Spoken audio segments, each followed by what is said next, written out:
अतिशय चांगलं आहे काही रोग मोठ टिकटाक बनी का खाची शोध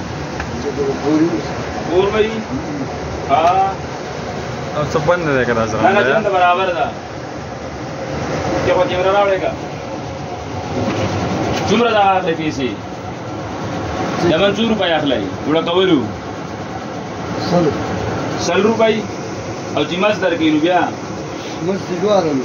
चुमरा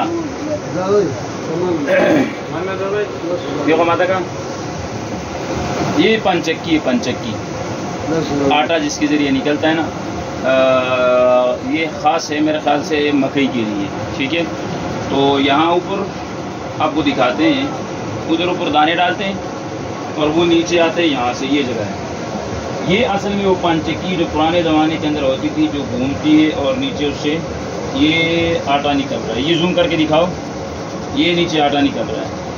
और जरंदगड़े बाबा नहीं है, वो ऊपर चला गया है।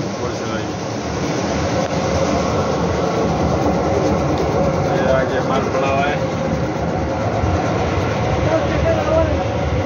एक बाबा तो ज्वार पे क्यों आज उसे खाली है